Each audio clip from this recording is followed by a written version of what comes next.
Prenez soin de vous avec le groupe Vive et votre programme La Santé d'abord. Groupe Vive, entrepreneur du mieux vivre. Bonjour à tous, soyez les bienvenus sur le plateau de La Santé d'abord, l'émission qui préfère prévenir plutôt que guérir. Notre corps en a besoin pour fonctionner, mais consommer en excès, il peut entraîner surpoids et obésité. Le sucre, notre meilleur ennemi, on en parle aujourd'hui sur le plateau de La Santé d'abord.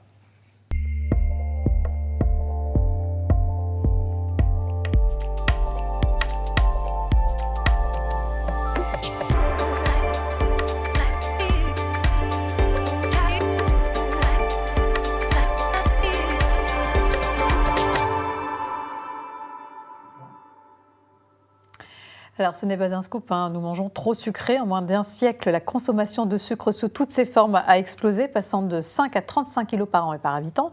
Et ce qu'on ne sait pas toujours, c'est que cet excès de sucre pourrait dans certains cas nous faire fabriquer du gras. Alors sucre et obésité, comment casser la spirale infernale et comment prendre en charge médicalement l'obésité quand malheureusement elle est déjà installée? Eh bien autant de questions que je vais poser à mes deux invités aujourd'hui. Docteur Laurent Potiron, bonjour. Bonjour. Vous êtes chirurgien viscéral et digestif. Oui, c'est ça. Ça. Vous êtes en quelle clinique? À la clinique Jules Verne. Jules Verne à Nantes, voilà. Et docteur Patrick Tougnan, vous êtes pédiatre, spécialiste de l'obésité chez les jeunes enfants, chez les enfants, à l'hôpital Trousseau, à Paris. Merci. Alors, pour bien porter le décor de cette émission, nous sommes allés à la rencontre de quelques Français pour savoir quelle relation ils entretenaient avec le sucre et plus globalement avec leur poids. C'est un reportage d'Anne Judic.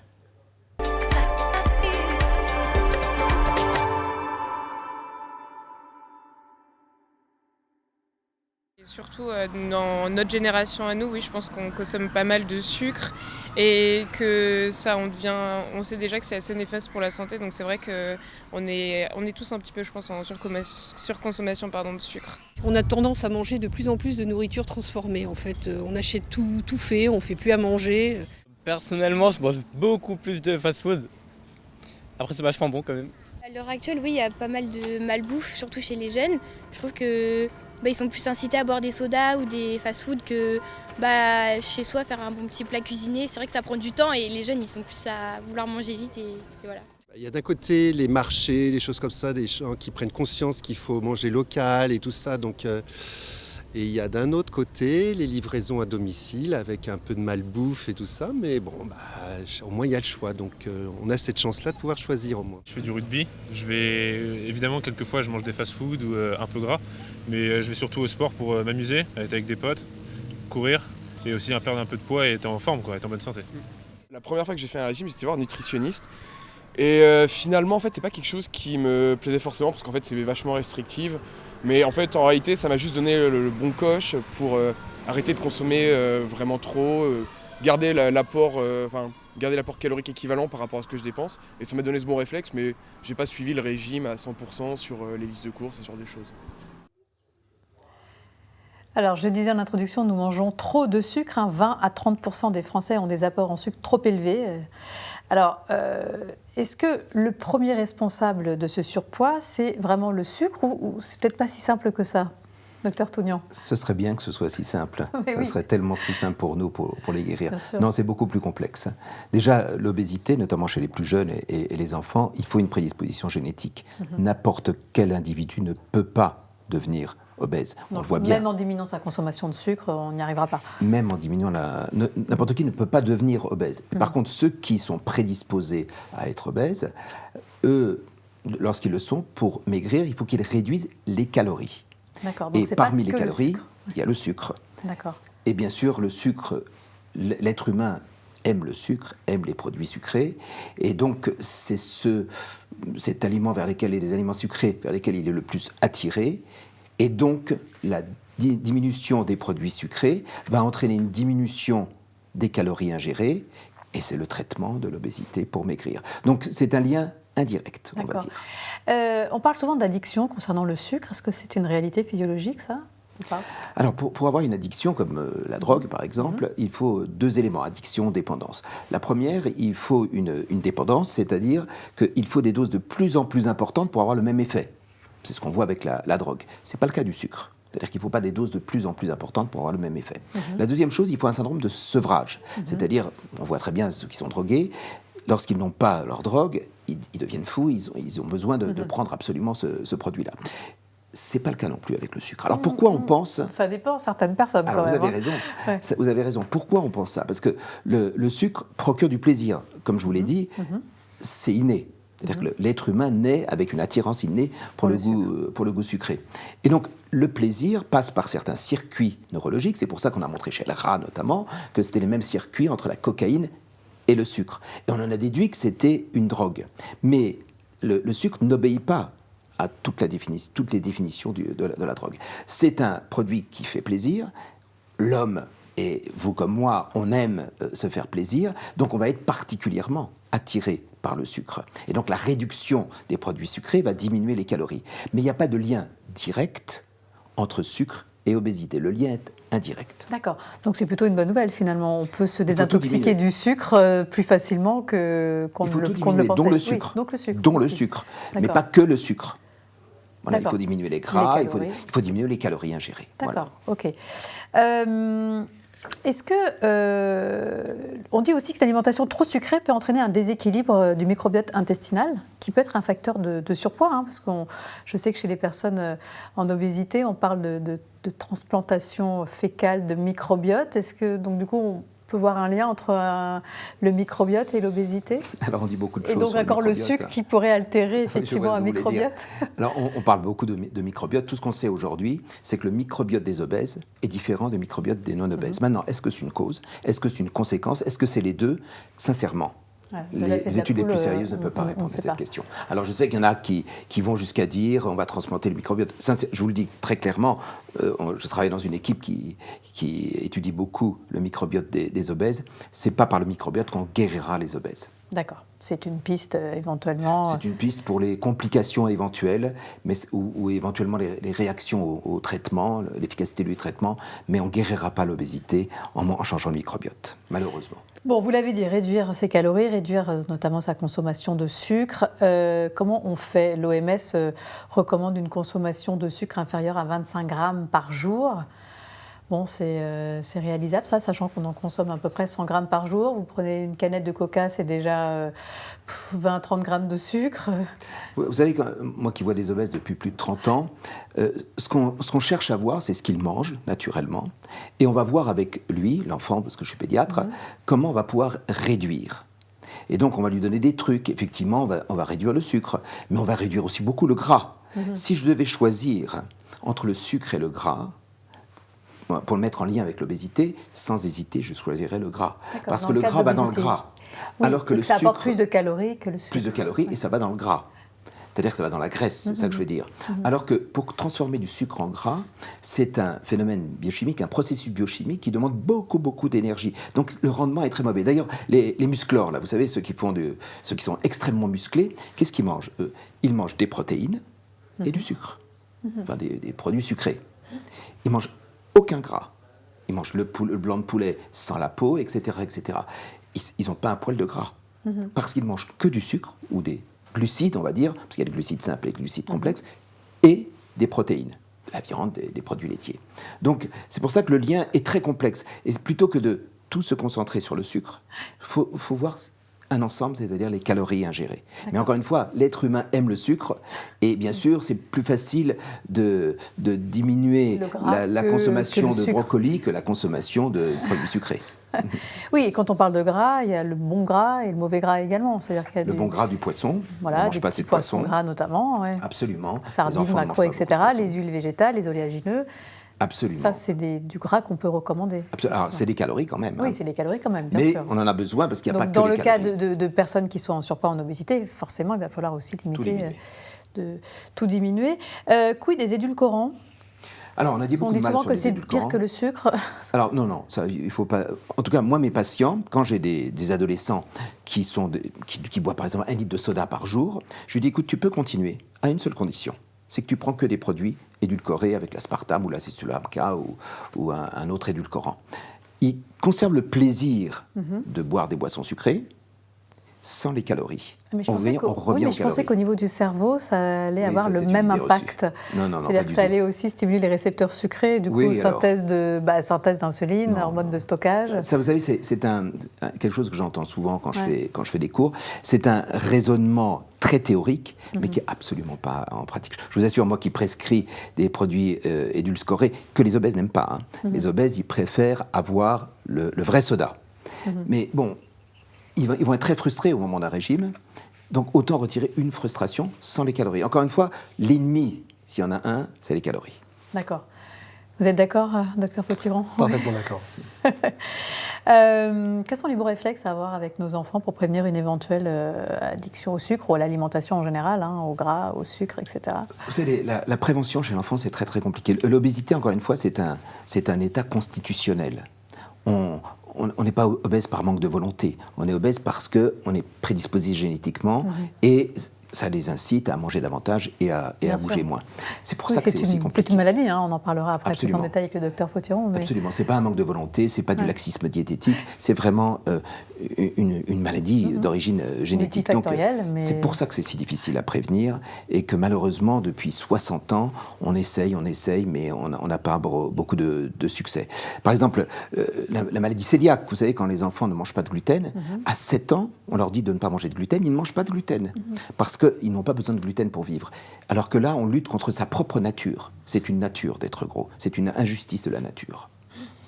Bon, l'activité physique, évidemment, on n'en parle peut-être pas assez, mais on la conseillera. Alors, chez les jeunes, on dit que l'obésité a été multipliée par 2, en tout cas chez les adolescents, sur ces 8 dernières années. C'est vrai ou pas, ce chiffre? Non, ce que je vous ai dit... Oui, c'est-à-dire qu'en fait, ce chiffre stagne. Le chiffre stagne. Le chiffre stagne depuis le début du siècle, donc depuis une vingtaine d'années. La prévalence, donc le pourcentage d'enfants et d'adolescents surcharge pondérale, n'a pas bougé dans tous les pays industrialisés, France comme USA, même si en France on n'est pas très très bon pour faire des statistiques, mais aux USA où ils le font très très bien, ça n'a pas bougé. En revanche, ça augmente dans les pays en voie de développement. D'accord. Et on pourrait presque dire, paradoxalement, que, notamment en Afrique, on peut être très content que l'obésité augmente. Parce qu'en Afrique, les enfants meurent de dénutrition. 5 millions d'enfants meurent chaque année dans le monde de dénutrition. Et le fait qu'ils deviennent un peu obèses, ça fait diminuer la dénutrition. L'obésité n'a jamais tué un enfant. La dénutrition tue 5 millions d'enfants chaque année. D'accord. Si en France, en tout cas, ce chiffre stagne chez les enfants et chez les adultes aussi, depuis ces dernières années, contrairement à ce que certains chiffres veulent nous faire croire, comment on peut l'expliquer? C'est-à-dire que justement, il y a une meilleure attention qui est portée à l'alimentation ou... Peut-être chez l'adulte. Ouais. Peut-être chez l'adulte, chez l'enfant, c'est une évolution naturelle. Tous les pays le font en même temps. Il y a des pays qui n'ont absolument aucune mesure de prévention et ça stagne quand même. D'accord. Je pense que c'est c'est une évolution naturelle. tout simplement. C'est une maladie génétique avec l'environnement qui exprime la génétique, quand l'environnement est le même partout, et c'est le cas en France, dans les régions les plus rurales, on a les mêmes conditions de vie que dans le centre des grandes villes, ça stagne, ça s'arrête, comme toutes les maladies génétiques. D'accord. Bon, ce qui n'a pas empêché nos jeunes de bouger, parce qu'ils ne bougent pas assez. 70% des ados se rendent encore à l'école avec un engin motorisé. Ils passent évidemment trop de temps devant les écrans. Plus de la moitié des 11-14 ans, ils passent plus de 3 heures par jour. Et puis attention, évidemment, l'adolescence, c'est l'âge où les jeunes mangent un peu, on va dire, fast-food, etc., de façon un petit peu déséquilibrée. Surtout, les filles abandonnent le sport souvent au moment de la puberté. Alors, nous avons rencontré Alban, qui est un jeune garçon de 12 ans, qui est très attachant et qui s'est mis au sport, justement, suite aux moqueries de ses petits camarades sur ses kilos en trop. Regardez, c'est un sujet de Charles Dupoisat.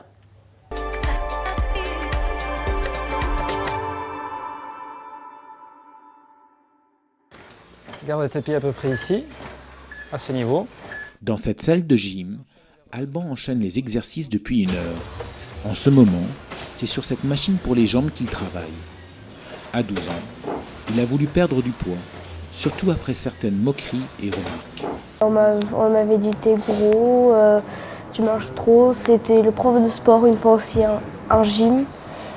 Je n'arrivais pas à faire le piqué, il m'avait dit t'avais qu'à pas être aussi lourd. Une prise de poids due en partie à sa passion pour les écrans et une nourriture pas toujours saine. Cela fait 1 mois qu'il vient ici et les résultats sont déjà visibles. J'ai perdu 4 kilos à peu près en 1 mois et demi. Et avant, j'avais du mal à respirer quand je faisais un peu d'effort. Maintenant, ça va beaucoup mieux. C'est grâce à ce travail intensif en s'amusant qu'Alban a réussi cet exploit, comme avec ses lumières, où sa réactivité et sa détente sont mises à l'épreuve. Alors ça, c'est avant tout un exercice qui est très ludique, surtout pour les enfants. Il permet de travailler la condition physique en exécutant des sauts, travailler la coordination motrice également, l'équilibre. Et c'est très motivant. Une quinzaine de personnes viennent ici pour des problèmes de poids. Quant à Alban, il a déjà en vue de nouveaux objectifs pour ses épreuves d'endurance l'année scolaire prochaine. D'être dans les 5 premiers. En France, 34% des enfants de 2 à 7 ans et 21% des jeunes de 8 à 17 ans sont en situation de surpoids ou d'obésité.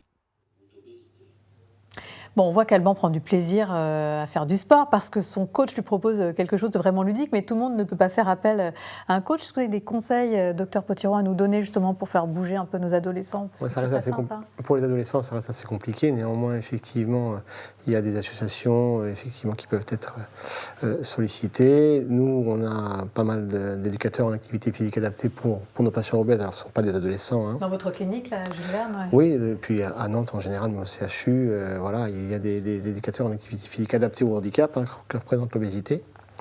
Après, sur les adolescents, je crois qu'effectivement, la pratique du sport, elle nécessite au minimum le plaisir. Et c'est ça qui est le plus difficile. C'est-à-dire que je crois qu'ils pratiquent le sport facilement dès qu'ils sont en groupe ou motivés. En groupe, effectivement, motivés et qu'ils ont du plaisir à plutôt des sports collectifs. Ou alors quand ils commencent à faire attention à leur apparence et qu'ils veulent faire un peu de muscle. Mais bon, malheureusement, vous nous l'avez dit, hein, toutes ces mesures hygiéno-diététiques, sport, une meilleure alimentation ne vont pas suffire pour soigner une obésité. C'est une maladie multifactorielle. Est-ce qu'il existe aujourd'hui des médicaments efficaces pour traiter l'obésité? Il y a une ère du traitement médicamenteux de l'obèse qui est en train de s'ouvrir à nous et qui est, je dirais, assez merveilleuse, effectivement. On a eu des médicaments par le passé, comme l'isoméride, ou avec des médicaments qui avaient des effets secondaires assez importants, qui ont été assez réalistes sur le traitement de l'obésité. Aujourd'hui, une autre série de médicaments, ce qu'on appelle des analogues des GLP-1, sont en train de sortir, voire des bithérapies, des analogues des GLP-1 et du GIP, avec des résultats qui commencent à devenir intéressants, voire extrêmement intéressants. Parce que maintenant, c'est le liraglutide. Hein. Je crois qu'il y a une AMM pour la perte de poids spécifique pour ça. Il va y avoir des médicaments encore plus efficaces qui vont sortir? Le thiazépatide, là, qui va sortir, je ne sais pas quand exactement. Le semaglutide avant? Oui, il y a le semaglutide aussi. Alors, effectivement, mais il y a certains patients qui sont actuellement... pour lesquels on a des autorisations de soins, des choses assez particulières. Néanmoins, effectivement, l'avenir va être très intéressant avec des pertes de poids, des pertes d'excès de poids qui sont... Qui peuvent aller jusqu'à combien? Parce que je sais que l'iraglutide, c'est déjà 7 ou 8 kilos, c'est un bon starter. Mais... 4-5 kilos en moyenne chez l'adolescent, un peu plus chez l'adulte. Les chiffres, effectivement, qu'on a aujourd'hui sur Wegovy, c'est 15%. 15% de perte de poids. 15% de perte de poids, ça représente... c'est semaglutide. D'accord. Ça représente aujourd'hui quand même des traitements qui viennent à hauteur des traitements endoscopiques et des ballons intragastriques. D'accord, parce que alors, voilà, en dehors des médicaments, quelles sont les techniques aujourd'hui? Donc, parler du ballon gastrique, c'est ça? On gonfle un petit ballon dans l'estomac pour réduire la taille de l'estomac? Exactement ça. Il y a des techniques dites non invasives et des techniques invasives, techniques chirurgicales. Dans les techniques non invasives, enfin moins invasives, c'est les techniques endoscopiques, ce qu'on appelle l'endosleeve et le ballon intragastrique. Et on est toujours basé, et c'est ce que vous disiez tout à l'heure, sur la restriction du bol alimentaire, donc la restriction calorique. C'est ça le principe de cette chirurgie et de ces traitements endoscopiques ou du ballon. Et sur la chirurgie, on a deux grandes catégories, c'est la chirurgie restrictive et la chirurgie mixte, malabsorptive ou restrictive. On a l'anogastrique, bien connu, on a le bypass, et entre les deux, une espèce d'ovni qui est la sleeve gastrectomie.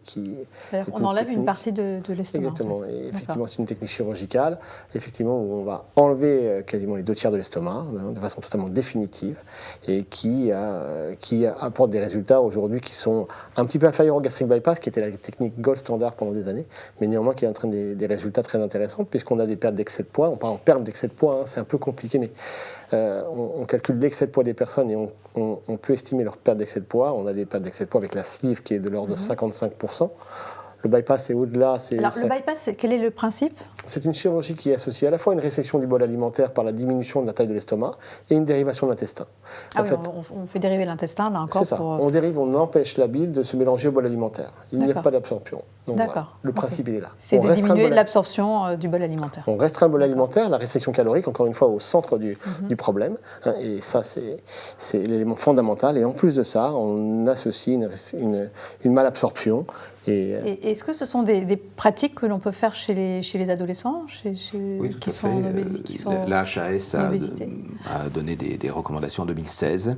On peut commencer dès 15 ans à faire. Et nous, à l'hôpital Trousseau, on fait essentiellement du bypass. On a fait 1 ou 2 sleeves et on a abandonné l'anneau comme ça a été fait chez l'adulte, sauf cas exceptionnel. D'accord. C'est un autre, en plus des effets décrits par mon confrère, il y a en plus aussi une inhibition de l'appétit qui est assez impressionnante et qui passe notamment par les hormones de l'appétit, comme l'analogue de GLP-1 ou le GLP-1, et ils n'ont absolument plus faim après. Donc ils peuvent. C'est le principe d'action des médicaments d'ailleurs dont Absolument. on parlait. Exactement. Ça agit sur les patients disent je n'ai plus faim, c'est incroyable, je n'ai plus envie de manger. Exactement. Alors le problème avec la chirurgie, c'est qu'on ne traite pas la cause, malheureusement, et qu'une reprise de poids est possible. Nous sommes allés rencontrer des patients qui ont été soignés justement à la clinique Jules Verne de Nantes. Alors 1 an plus tard, où en sont-ils? C'est un reportage de Florane Parfait.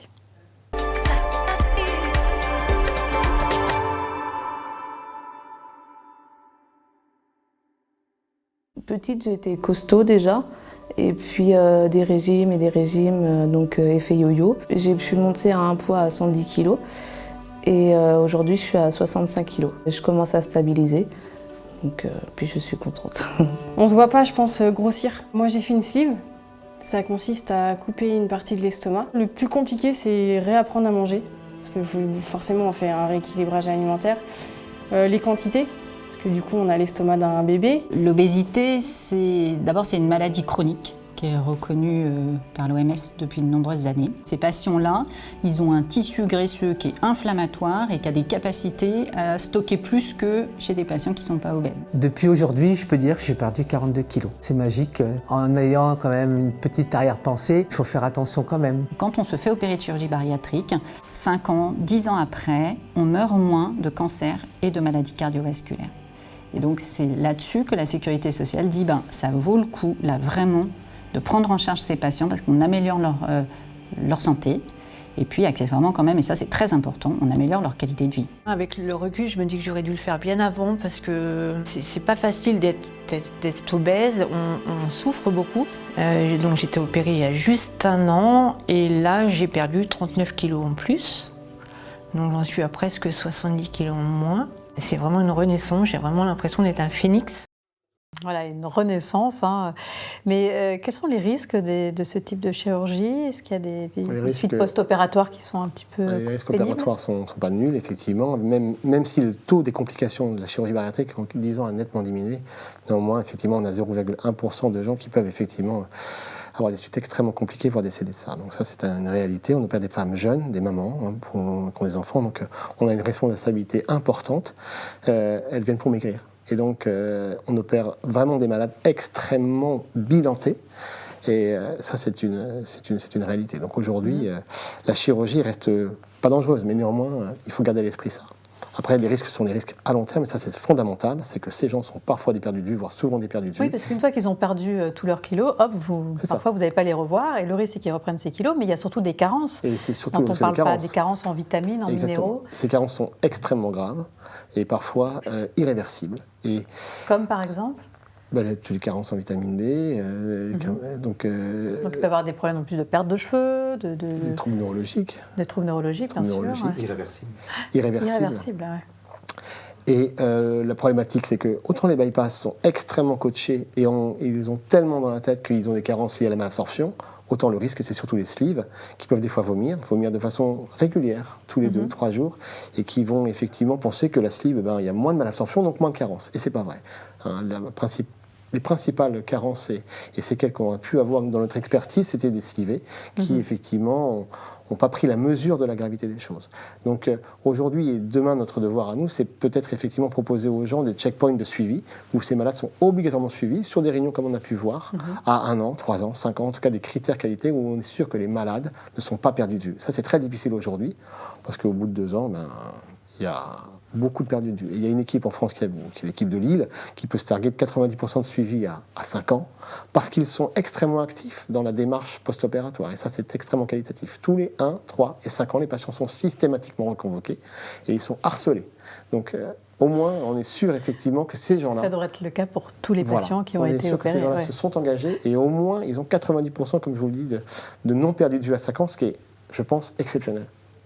Bien, un grand merci à tous les deux. C'était passionnant, en tout cas, surtout sur toutes ces nouvelles techniques et ces médicaments qui pourraient être une alternative à la chirurgie, en fait. C'est l'avenir. C'est l'avenir, d'accord. Ça, c'est un message, je pense, quelques décennies, très important à faire passer par les et médicaments. Porteur d'espoir pour toutes les personnes qui souffrent de cette maladie. Parce que rappelons effectivement que l'obésité, c'est une maladie multifactorielle, que les mesures, malheureusement, diététiques ne suffiront pas. N'importe qui ne peut pas devenir obèse. Voilà, aussi. Et il y avait des messages qui passaient là.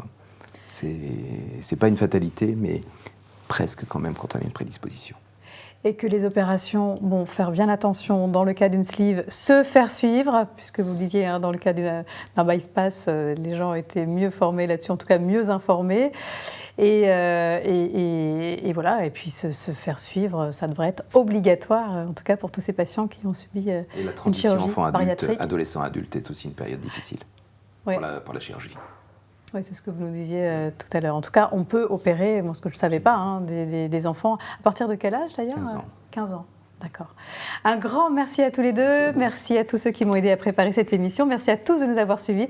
Et je vous donne rendez-vous très bientôt pour un prochain numéro de La Santé d'abord. D'ici là, prenez soin de vous.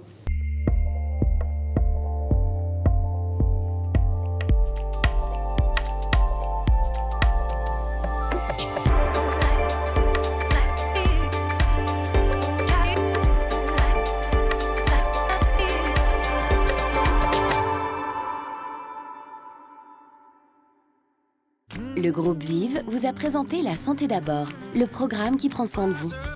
Groupe Vive, entrepreneurs du mieux vivre.